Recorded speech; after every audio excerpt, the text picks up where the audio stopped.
ಧರ್ಮಸ್ಥಳದಲ್ಲಿ ಅನನ್ಯ ಭಟ್ ನಾಪತ್ತೆ ಪ್ರಕರಣ ದಿನಕ್ಕೊಂದು ತಿರುವು ಪಡೆದುಕೊಳ್ತಿದೆ. ಸುಜಾತಾ ಭಟ್ ತಮ್ಮ ಮಗಳು ಅನನ್ಯ ಭಟ್ ನಾಪತ್ತೆಯಾಗಿದ್ದಾಳೆ ಅಂತ ಕಥೆ ಕಟ್ಟಿದ್ರ, ಹೋರಾಟಗಾರರಿಗೂ ಇದೇ ಕಟ್ಟುಕತೆ ಹೇಳಿ ಯಾಮಾರಿಸಿದ್ರ ಅನ್ನೋ ಅನುಮಾನ ಶುರುವಾಗಿದೆ. ಸುಜಾತಾ ಭಟ್ ಕೆಲ ದಿನಗಳ ಕಾಲ ಮಹೇಶ್ ಶೆಟ್ಟಿ ತಿಮರೋಡಿ ಮನೆಯಲ್ಲೇ ತಂಗಿದ್ರು. ಈ ಮಧ್ಯೆ ಧರ್ಮಸ್ಥಳ ಪ್ರಕರಣದ ಹೋರಾಟಗಾರರು ಸುಜಾತಾ ಭಟ್ ಮಗಳ ದಾಖಲೆ ತೆಗೆಯಲು ಮುಂದಾಗಿದ್ರು. ಆದರೆ ಸುಜಾತಾ ಭಟ್ ದಾಖಲೆ ತೆಗೆಯಲು ಹಿಂದೇಟು ಹಾಕಿದ್ರು. ಸುಜಾತಾ ಭಟ್ ಹೇಳಿದ್ದು ಕಟ್ಟುಕತೆ ಅನ್ನೋದು ಬಯಲಾಗ್ತಿದ್ದಂತೆ ಮಹೇಶ್ ಶೆಟ್ಟಿ ತಿಮರೋಡಿ ಮನೆಯಿಂದ ಸುಜಾತಾ ಭಟ್ಗೆ ಗೇಟ್ ಪಾಸ್ ನೀಡಲಾಗಿದೆ ಅಂತ TV9ಗೆ ಹೋರಾಟಗಾರರ ತಂಡದ ಮೂಲಗಳಿಂದ ಮಾಹಿತಿ ಲಭ್ಯವಾಗಿದೆ. ಇನ್ನು ಅನನ್ಯ ಭಟ್ ನಾಪತ್ತೆ ಪ್ರಕರಣ ಸಂಬಂಧ TV9ಗೆ ಎಕ್ಸ್ಕ್ಲೂಸಿವ್ ಆಗಿ ಮಾತನಾಡಿದ ಹೋರಾಟಗಾರ ಜಯಂತ್, ಈ ಪ್ರಕರಣ ನಮಗೆ ಮುಳ್ಳಾಯಿತು ಅಂದಿದ್ದಾರೆ. ಏಜ್ ಆದವರು ಅವ್ರ ಮಕ್ಕಳಾಗಿರುವ ಸತ್ಯ ನಂಬೋಣ ಅಂತ. ಅದೇ ರೀತಿ ನಂಬಿ ತಿರ್ಗಿ ನಾವು ಹೇಳಿದ್ವಿ, ಮೇಡಮ್ ನಿಮ್ಮ ಆ ದಾಖಲೆನ ತಂದುಕೊಳ್ಳಿ ಅಂತ ನಾನು ಕೇಳಿದ್ವಿ. ಇಲ್ಲ ಅಂತ ಅಲ್ಲ, ನಿಮ್ಮ ಮಗಳು ಮಂಗಳೂರಲ್ಲಿ ಎಜುಕೇಷನ್ ಮಾಡ್ರು ಅಂತ ಹೇಳ್ತಾರೆ 7ನೇ ಕ್ಲಾಸ್ವರೆಗೆ. ಒಂದು ವಿಷಯ ಮಾಡಿ ನಮಗೆ ಹೋಗೋಣ, ನಾನು ಬರ್ತೀನಿ, ಆ ಸ್ಕೂಲ್ಗೆ ಹೋಗಿ ವಿಚಾರಣೆ ಮಾಡೋಣ, ಕೇಳೋಣ ಅಂತೇಳಿ. ಇಲ್ಲ ಬೆಂಗಳೂರಲ್ಲಿ ಫೋಟೋ ಇದೆ, ನಾನು ಅಲ್ಲಿ ಕೊಡ್ತೀನಿ ಅನ್ನೋದು. ಹೋಗಿ ಸರ್ ಯಾವುದೋ ಫೋಟೋ ತೆಗೆದುಕೊಟ್ಟು ಅದು ಯಾರಿಗೂ ಗೊತ್ತಿಲ್ಲ ಸರ್, ನಮ್ಮವ್ರಿಗೆ ಯಾರಿಗೂ ಗೊತ್ತಿಲ್ಲ ಇದು. ಈ ರೀತಿ ಆ ನಂತರ ನಾವು ಅಣ್ಣನಿಗೆ ಹೇಳಿದ್ವಿ, ಅಣ್ಣ ಬೇಡಲ್ಲ, ಯಾರಿಗೂ ಉಪಕಾರ ಮಾಡೋ ಕೆಲಸ ಬೇಡ ನಮಗೆ, ನಾವು ನಮ್ಮ ಕೆಲಸ ಮಾಡ್ಕೊಂಡು ಹೋಗೋಣ, ತಲೆನೇ ಕೆಡಿಸಬೇಡಿ, ಅವ್ರು ಏನು ಬೇಕಾದ್ರೂ ಮಾಡಲಿ, ಬಿಟ್ಟಾಕಿ ಅಂದ್ರೆ ನಾವು ಬಿಟ್ಬಿಟ್ಟಿದ್ದೀವಿ ಸರ್. ವೈದ್ಯಕೀಯ ವಿದ್ಯಾರ್ಥಿನಿ ಅನನ್ಯ ಭಟ್ ನಾಪತ್ತೆ ಪ್ರಕರಣ SITಗೆ ಹಸ್ತಾಂತರವಾಗಿದೆ. SIT ಈ ಪ್ರಕರಣವನ್ನ ಗಂಭೀರವಾಗಿ ಪರಿಗಣಿಸಿದೆ. ಅನನ್ಯ ಭಟ್ ನಾಪತ್ತೆ ಪ್ರಕರಣದ ವಿವರವನ್ನು ನೀಡುವಂತೆ ಸುಜಾತಾ ಭಟ್ಗೆ SIT ನೋಟಿಸ್ ಜಾರಿ ಮಾಡಿದೆ. ಅನನ್ಯ ಪ್ರಕರಣದ ಪೂರ್ವಾಪರವನ್ನ ಕೆದಕಲು SIT ಮುಂದಾಗಿದೆ.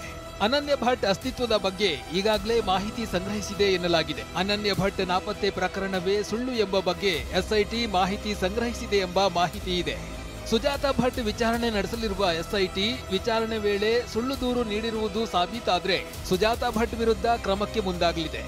SIT ಅಧಿಕಾರಿಗಳು ಈಗಾಗಲೇ ಶಿವಮೊಗ್ಗ, ಬೆಂಗಳೂರು, ಉಡುಪಿಗೆ ತೆರಳಿ ದಾಖಲೆಯನ್ನ ಸಂಗ್ರಹಿಸಿದ್ದಾರೆ. ತಾವು ಸಂಗ್ರಹಿಸಿದ ಮಾಹಿತಿ ಆಧಾರದ ಮೇಲೆ ಸುಜಾತಾ ಭಟ್ ಅವರನ್ನ ಪ್ರಶ್ನಿಸಲಿದ್ದಾರೆ ಎನ್ನಲಾಗಿದೆ. ಬಿಜೆಪಿ ನಾಯಕ BL ಸಂತೋಷ್ ವಿರುದ್ಧ ಅವಹೇಳನಕಾರಿ ಹೇಳಿಕೆ ಪ್ರಕರಣದಲ್ಲಿ ಬಂಧನಕ್ಕೊಳಗಾದ ಮಹೇಶ್ ಶೆಟ್ಟಿ ತಿಮರೋಡಿಯನ್ನ ಹಿರಿಯಡ್ಕ ಸಬ್ ಜೈಲಿನ ಪ್ರತ್ಯೇಕ ಸೆಲ್ನಲ್ಲಿಡಲಾಗಿದೆ. 10444 ಖೈದಿ ನಂಬರ್ ನೀಡಿದ್ದಾರೆ. ಇನ್ನು ಬಂಧಿತ ಬೆಂಬಲಿಗರು ಕೂಡ ತಿಮರೋಡಿ ಜೊತೆ ಒಂದೇ ಸೆಲ್ನಲ್ಲಿದ್ದಾರೆ. ಸೃಜನ್, ಹಿತೇಶ್, ಸಹಾನ ಲಕ್ಷ್ಮಣ್ ಸುವರ್ಣ ಹೆಸರಿನ 3 ಬೆಂಬಲಿಗರನ್ನ ಉಡುಪಿ ಜಿಲ್ಲಾ ಹೆಚ್ಚುವರಿ ಪೊಲೀಸ್ ವರಿಷ್ಠಾಧಿಕಾರಿ ವಾಹನಕ್ಕೆ ಡಿಕ್ಕಿ ಹೊಡೆದ ಕಾರಣಕ್ಕೆ ಬಂಧಿಸಲಾಗಿತ್ತು. 14 ದಿನ ನ್ಯಾಯಾಂಗ ಬಂಧನದಲ್ಲಿರುವ ತಿಮರೋಡಿ ಜಾಮೀನು ಅರ್ಜಿ ವಿಚಾರಣೆ ಶನಿವಾರ ಬ್ರಹ್ಮಾವರ ಸಂಚಾರಿ ಪೀಠದಲ್ಲಿ ನಡೆಯಲಿದೆ. ಇನ್ನು ಗುರುವಾರ ಆರೋಗ್ಯ ತಪಾಸಣೆ ವೇಳೆ ತಿಮರೋಡಿಗೆ BP ಹೆಚ್ಚಾಗಿತ್ತು. ಈ ಹಿನ್ನೆಲೆ ಶುಕ್ರವಾರವೂ ಮಹೇಶ್ ಶೆಟ್ಟಿ ತಿಮರೋಡಿಗೆ ಆರೋಗ್ಯ ತಪಾಸಣೆ ಮಾಡಲಾಗಿದೆ. ಮಹೇಶ್ ಶೆಟ್ಟಿ ತಿಮರೋಡಿ ಬಂಧನದ ವೇಳೆ ಪೊಲೀಸ್ ಕರ್ತವ್ಯಕ್ಕೆ ಅಡ್ಡಿಪಡಿಸಿದ ಆರೋಪ ಹಿನ್ನೆಲೆ ಗಿರೀಶ್ ಮಟ್ಟಣ್ಣನವರ್ ಸೇರಿದಂತೆ 3 ವಿರುದ್ಧ FIR ದಾಖಲಾಗಿದೆ. ಗಿರೀಶ್ ಮಟ್ಟಣ್ಣನವರ್, ಮಹೇಶ್ ಶೆಟ್ಟಿ ತಿಮರೋಡಿ ಹಾಗೂ T ಜಯಂತ್ ವಿರುದ್ಧ ಬೆಳ್ತಂಗಡಿ ಠಾಣೆಯಲ್ಲಿ FIR ದಾಖಲಾಗಿದೆ. ಬ್ರಹ್ಮಾವರ ಠಾಣೆಯ ಸಬ್ ಇನ್ಸ್ಪೆಕ್ಟರ್ ದೂರನ್ನ ಆಧರಿಸಿ FIR ದಾಖಲಿಸಲಾಗಿದೆ. ತಮ್ಮ ವಿರುದ್ಧ FIR ದಾಖಲಾದ ವಿಷಯವನ್ನ ತಿಳಿದು ಬೆಳ್ತಂಗಡಿ ಪೊಲೀಸ್ ಠಾಣೆಗೆ ವಕೀಲರು ಹಾಗೂ ಮಾನವ ಹಕ್ಕು ಹೋರಾಟಗಾರರ ಜೊತೆಗೆ ಗಿರೀಶ್ ಮಟ್ಟಣ್ಣನವರ್ ಭೇಟಿ ನೀಡಿದ್ರು. ಈ ವೇಳೆ ಮಾತನಾಡಿದ ಮಟ್ಟಣ್ಣನವರ್, ಯಾರು ಪೊಲೀಸರಿಗೆ ಅಡ್ಡಿಪಡಿಸಿಲ್ಲ ಎಂದ್ರು. ಪೊಲೀಸರು ಸುಮ್ಮನೆ ಪೆಟ್ರೋಲ್ ಡೀಸೆಲ್ ಏಕೆ ಖರ್ಚು ಮಾಡಬೇಕು, ನಾನೇ ಬಂದಿದ್ದೇನೆ, ಅರೆಸ್ಟ್ ಮಾಡೋದಾದ್ರೆ ಮಾಡ್ಲಿ ಅಂತ ಆಕ್ರೋಶ ಹೊರಹಾಕಿದ್ರು. ಈ ಪೊಲೀಸ್ ಇಲಾಖೆಯದ್ದು ಡೀಸೆಲ್ ಪೆಟ್ರೋಲ್ ಯಾಕೆ ಖರ್ಚು ಮಾಡಬೇಕು? ಅವರು ಮತ್ತೆ 100 ಜನ ಬರೋದು, 50 ಗಾಡಿಯಲ್ಲಿ ಬರೋದು, ಯಾಕೆ ಸುಮ್ಮನೆ ಅದರದ್ದು ಪೊಲೀಸ್ ಸ್ಟೇಷನ್ಗೆ ಅದ್ರ ಬಜೆಟಿಗೆ ಹೊರೆ ಆಗಬೇಕು ಅಂತ ಹೇಳಿ ಅರೆಸ್ಟ್ ಮಾಡೋದಿದ್ರೆ ಮಾಡ್ರಿ. ಕರ್ತವ್ಯಕ್ಕೆ ಅಡ್ಡಿಪಡಿಸಿದ್ದಕ್ಕೆ ತಮ್ಮ ವಿರುದ್ಧ ಕೇಸ್ ದಾಖಲಾದ ಬೆನ್ನಲ್ಲೇ ಹೋರಾಟಗಾರ T ಜಯಂತ್ ದೈವದ ಮೊರೆ ಹೋಗಿದ್ದಾರೆ. ಪಾಂಗಾಳದ ಚಾಮುಂಡೇಶ್ವರಿ ಪರಿವಾರ ದೈವಸ್ಥಾನಕ್ಕೆ ಭೇಟಿ ನೀಡಿದ್ದ T ಜಯಂತ್ ಧರ್ಮ ಉಳಿದು ಅಧರ್ಮ ನಿರ್ನಾಮವಾಗುವಂತೆ ಪ್ರಾರ್ಥನೆ ಮಾಡಿದ್ದಾರೆ. ಮಹೇಶ್ ಶೆಟ್ಟಿ ತಿಮರೋಡಿ ಬಿಡುಗಡೆಗೂ ಪ್ರಾರ್ಥನೆ ಮಾಡಿದ್ದಾರೆ. ಪಾಂಗಾಳದಲ್ಲಿ TV9ಗೆ ಮಾತನಾಡಿದ T ಜಯಂತ್ ಮಹೇಶ್ ಶೆಟ್ಟಿ ತಿಮರೋಡಿ ಬಂಧನವನ್ನ ಪ್ರಶ್ನಿಸಿದ್ದಾರೆ. ಕಾನೂನು ಎಲ್ಲಿದೆ ಅಂತ ಆಕ್ರೋಶ ವ್ಯಕ್ತಪಡಿಸಿದ್ದಾರೆ. ಇವರು ಏಕಾಏಕಿ ಮನೆಗೆ ಬಂದು ಅದು ಎಷ್ಟು ಒಂದು 20-30 ಜನ ಇರ್ಬೋದ ಕಾಣಿಸುತ್ತೆ. ಗಾಡಿನೂ ಜಾಸ್ತಿ ಇರ್ಬೋದು, ನಾನು ಎಲ್ಲವನ್ನು ನೋಡ್ಲಿಕ್ಕೆ ಹೋಗಿಲ್ಲ. ಅಷ್ಟೊಂದು ಜನ ಬಂದು ಇವನ್ನ ಬಂಧ ಮಾಡ್ಲಿಕೊಂಡು ಏನು ಸರ್ ತಪ್ಪು ಮಾಡಿದ್ರು ಇವರು? ಏನೋ ಯಾರು ಕೊಲೆ ಮಾಡಿದಾರಾ, ಇಲ್ಲ ಹೊಡೆದಾರಾ, ಇಲ್ಲ ಅತ್ಯಾಚಾರ ಮಾಡಿದಾರಾ? ಅತ್ಯಾಚಾರ ಮಾಡಿ ಯಾರೋ ಅತ್ಯಾಚಾರ ಮಾಡೋದು ಗುಂಡಿಗೆ ಊತಾಕಿಲು ಹೋಗಿದಾರಾ? ಏನು ಉದ್ದೇಶ? ಕಾನೂನು ಎಲ್ಲಿದೆ? ಕಾನೂನು ಯಾರ ಪಾಲಾಗ್ತಾ ಇದೆ? ದುಡ್ಡಿರೋರ ಪಾಲ, ಪ್ರಭಾವಿ ವ್ಯಕ್ತಿಗಳ ಪಾಲ? ನಾನು ಕೇಳಿದೆ, ನಿನ್ನೆ 100% ಮಾಡಿರೋದು ಇಲಾಖೆಯವರು 100ಕ್ಕೆ 100% ತಪ್ಪು. ಧರ್ಮಸ್ಥಳದಲ್ಲಿ ಶವಗಳನ್ನ ಹೂತಿದ್ದಾಗಿ ದೂರು ಸಂಬಂಧ ಎಸ್ಐಟಿ ಅಧಿಕಾರಿಗಳು ಮಾಸ್ಕ್ ಮ್ಯಾನ್ ನನ್ನ ತೀವ್ರ ವಿಚಾರಣೆಗೊಳಪಡಿಸಿದ್ದಾರೆ. ಬೆಳ್ತಂಗಡಿ ಎಸ್ಐಟಿ ಕಚೇರಿಯಲ್ಲಿ ಎಸ್ಐಟಿ ಮುಖ್ಯಸ್ಥ ಪ್ರಣಬ್ ಮೊಹಂತಿ ಸೇರಿದಂತೆ ಹಲವು ಅಧಿಕಾರಿಗಳು ಮಾಸ್ಕ್ ಮ್ಯಾನ್ ನನ್ನ ವಿಚಾರಣೆ ನಡೆಸಿದ್ದಾರೆ. ಅಧಿಕಾರಿಗಳು ಊಟದ ಬ್ರೇಕ್ ಪಡೆಯದೆ ವಿಚಾರಣೆ ನಡೆಯುತ್ತಿರುವಲ್ಲಿಗೆ ಊಟವನ್ನ ತರಿಸಿಕೊಂಡು ವಿಚಾರಣೆ ನಡೆಸಿದ್ದಾರೆ. ಗುರುವಾರವೂ ಸಹ ಸಂಜೆ 4ರಿಂದ ರಾತ್ರಿ 9ರವರೆಗೆ ಅಧಿಕಾರಿಗಳು ಮಾಸ್ಕ್ ಮ್ಯಾನ್ ನ ವಿಚಾರಣೆ ನಡೆಸಿದ್ರು. ವಿಚಾರಣೆ ವೇಳೆ ಅನಾಮಿಕ ದೂರುದಾರ ತಾನು ಹೂತಿಟ್ಟ ಜಾಗಗಳ ಬಗ್ಗೆ ಮತ್ತೆ ಆತ್ಮವಿಶ್ವಾಸ ವ್ಯಕ್ತಪಡಿಸಿದ್ದಾನೆ ಎನ್ನಲಾಗಿದೆ. ಮಾಸ್ಕ್ ಮ್ಯಾನ್ ಮಾತಿನಂತೆ ಎಸ್ಐಟಿ ಅಧಿಕಾರಿಗಳು 15 ದಿನ 17 ಪಾಯಿಂಟ್ನಲ್ಲಿ 25ಕ್ಕೂ ಹೆಚ್ಚು ಗುಂಡಿಯಾಗಿದ್ದಿದ್ರು. ಮಾಸ್ಕ್ ಮ್ಯಾನ್ ಒಂದೊಂದು ಜಾಗದಲ್ಲಿ ಒಂದೊಂದು ಹೇಳಿಕೆಯನ್ನ ನೀಡಿದ್ದ. ಧರ್ಮಸ್ಥಳದಲ್ಲಿ ಶವಗಳನ್ನ ಹೂತಿಟ್ಟ ಪ್ರಕರಣದ ತನಿಖೆ ನಡೆಸುತ್ತಿರುವ ಎಸ್ಐಟಿ ಮೃತದೇಹಗಳನ್ನ ಸ್ಥಳದಲ್ಲೇ ಮರಣೋತ್ತರ ಪರೀಕ್ಷೆ ಮಾಡಿದ್ಯಾಕೆ ಅನ್ನೋ ಬಗ್ಗೆ ತನಿಖೆ ನಡೆಸುತ್ತಿದ್ದಾರೆ. ಧರ್ಮಸ್ಥಳದ ನೇತ್ರಾವತಿ ಸೇರಿ ಹಲವೆಡೆ ಕೊಳೆತ ಮೃತದೇಹಗಳಿಗೆ ಸ್ಥಳದಲ್ಲೇ ಮರಣೋತ್ತರ ಪರೀಕ್ಷೆ ನಡೆದಿದೆ. ಸಾಗಿಸಲು ಸಾಧ್ಯವಾಗದ ಕಾರಣ ಸ್ಥಳದಲ್ಲೇ ಪೋಸ್ಟ್ ಮಾರ್ಟಂ ಮಾಡಿ ದಫನ್ ಪ್ರಕ್ರಿಯೆ ನಡೆಸಲಾಗಿದೆ.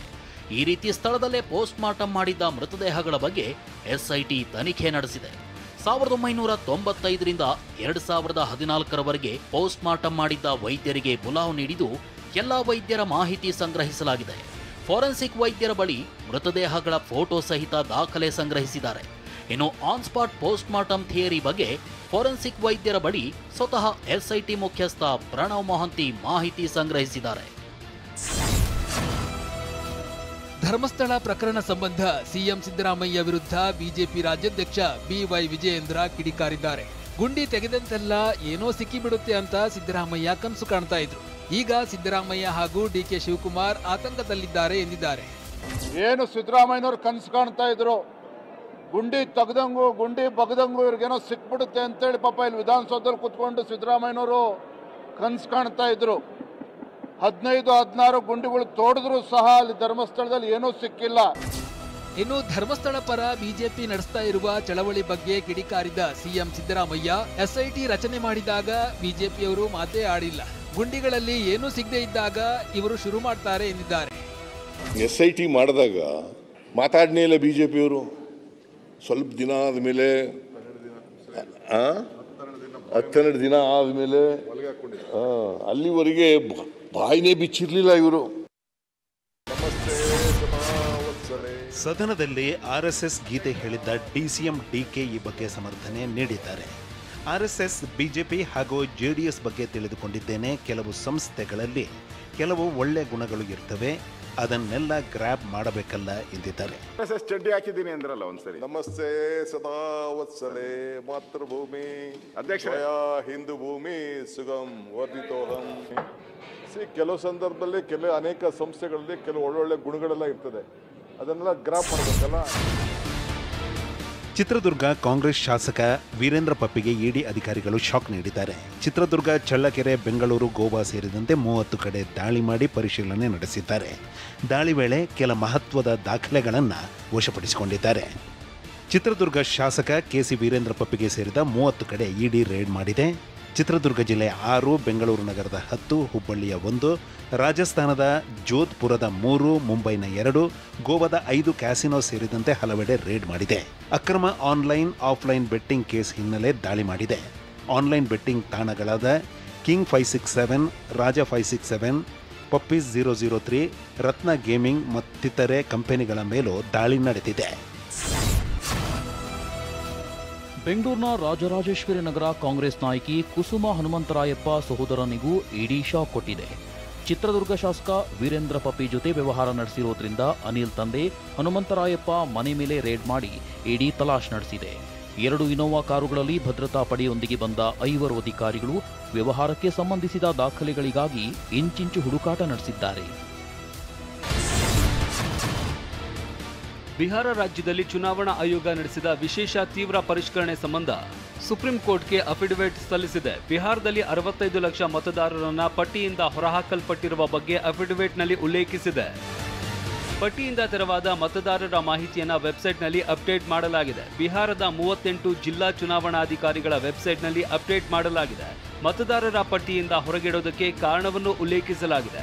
ಗ್ರಾಮಗಳಲ್ಲಿ ಇರುವ ಪಂಚಾಯತ್ ಭವನ, ಬ್ಲಾಕ್ ಅಭಿವೃದ್ಧಿ ಕಚೇರಿ ಮತ್ತು ಪಂಚಾಯತ್ ಕಚೇರಿಗಳಲ್ಲಿ ಪಟ್ಟಿಯ ಭೌತಿಕ ಪ್ರತಿ ಪ್ರದರ್ಶಿಸಲಾಗಿದೆ. ಪಟ್ಟಿಗಳ ಆನ್ಲೈನ್ ಲಭ್ಯತೆಯ ಕುರಿತು ಪ್ರಮುಖ ಮಾಧ್ಯಮಗಳು, ರೇಡಿಯೋ ಮತ್ತು ದೂರದರ್ಶನದಲ್ಲಿ ಜಾಹೀರಾತು ನೀಡಲಾಗಿದೆ. ಜೊತೆಗೆ ಸಾಮಾಜಿಕ ಮಾಧ್ಯಮಗಳಲ್ಲಿ ಪೋಸ್ಟ್ ಮಾಡಲಾಗಿದೆ. ತಮ್ಮ ವೋಟ್ ಡಿಲೀಟ್ಗೆ ಕಾರಣ ಏನು ಅಂತ ಯಾವುದಾದರೂ ಒಂದು ಮೂಲದಿಂದ ಜನರು ನೋಡಬಹುದು ಅಂತ ಅಫಿಡವಿಟ್ನಲ್ಲಿ ಚುನಾವಣಾ ಆಯೋಗ ಉಲ್ಲೇಖಿಸಿದೆ. ವಿಶ್ವವಿಖ್ಯಾತ ದಸರಾವನ್ನ ಬೋಕರ್ ಪ್ರಶಸ್ತಿ ವಿಜೇತೆ ಬಾನು ಮುಷ್ತಾಕ್ ಉದ್ಘಾಟಿಸಲಿದ್ದಾರೆ. ಕರ್ನಾಟಕದ ಮಹಿಳೆಗೆ ಬೋಕರ್ ಪ್ರಶಸ್ತಿ ಸಿಕ್ಕಿದ್ದು ಸಂತೋಷವಾಗಿದೆ. ಅವರು ಹೋರಾಟದ ಹಿನ್ನೆಲೆಯಿಂದ ಬಂದವರು, ಹೀಗಾಗಿ ದಸರಾ ಉದ್ಘಾಟನೆಗೆ ಆಹ್ವಾನಿಸಿರುವುದಾಗಿ ಸಿಎಂ ಸಿದ್ದರಾಮಯ್ಯ ಹೇಳಿದ್ದಾರೆ. ವಿಶ್ವವಿಖ್ಯಾತ ದಸರಾ ಮಹೋತ್ಸವ ಉದ್ಘಾಟನೆಯನ್ನ ಬೋಕರ್ ಪ್ರಶಸ್ತಿ ವಿಜೇತರಾದಂಥ ಶ್ರೀಮತಿ ಬಾನು ಮುಷ್ತಾಕ್ ಅವರು ಉದ್ಘಾಟನೆ ಮಾಡಲಿದ್ದಾರೆ. ಸದ್ಯ ಲಂಡನ್ನಲ್ಲಿರೋ ಬಾನು ಮುಷ್ತಾಕ್ ತಮ್ಮನ್ನ ದಸರಾ ಉದ್ಘಾಟನೆಗೆ ಆಯ್ಕೆ ಮಾಡಿದ್ದಕ್ಕೆ ಸಂತಸ ಆಗಿದೆ ಅಂತ ಟಿವಿ9 ಜೊತೆ ಖುಷಿ ಹಂಚಿಕೊಂಡಿದ್ದಾರೆ.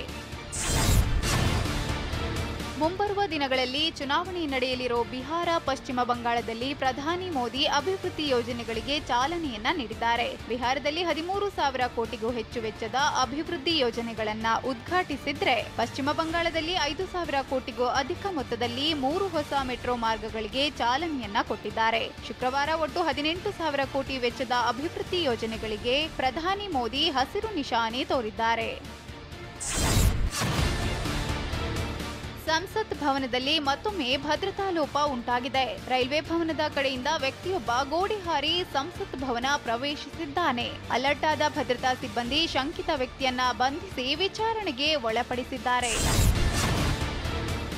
ಬೆಂಗಳೂರಿನ ಸಿಟಿ ಸಿವಿಲ್ ಕೋರ್ಟ್ಗೆ ಹುಸಿ ಬಾಂಬ್ ಬೆದರಿಕೆ ಮೇಲ್ ಬಂದಿದೆ. ನ್ಯಾಯಾಲಯದ ಆವರಣದಲ್ಲಿ ಬಾಂಬ್ ಇಟ್ಟಿರೋದಾಗಿ ಇಮೇಲ್ ಮಾಡಲಾಗಿತ್ತು. ಕೂಡಲೇ ಸ್ಥಳಕ್ಕಾಗಮಿಸಿದ ಶ್ವಾನದಳ ಪರಿಶೀಲನೆ ನಡೆಸಿತು. ಆದರೆ ಯಾವುದೇ ಸ್ಫೋಟಕ ವಸ್ತುಗಳು ಪತ್ತೆಯಾಗಿಲ್ಲ.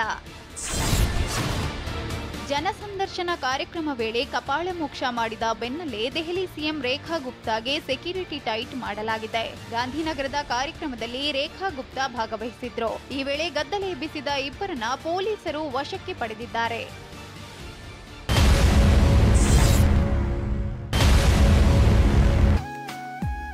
ಮಾತಿನಮ್ಮಲ್ಲಿ ಕನ್ನಡದ ಖ್ಯಾತ ನಿರೂಪಕಿ ಅನುಶ್ರೀ ಕೊನೆಗೂ ಬಾಳ ಬಂಧನಕ್ಕೆ ಕಾಲಿಡ್ತಿದ್ದಾರೆ. ಇದೇ ಬರುವ ದಿನಾಂಕ 28ಕ್ಕೆ ಅನುಶ್ರೀ ರೋಷನ್ ಎನ್ನುವವರ ಕೈ ಹಿಡಿಯುತ್ತಿದ್ದಾರೆ.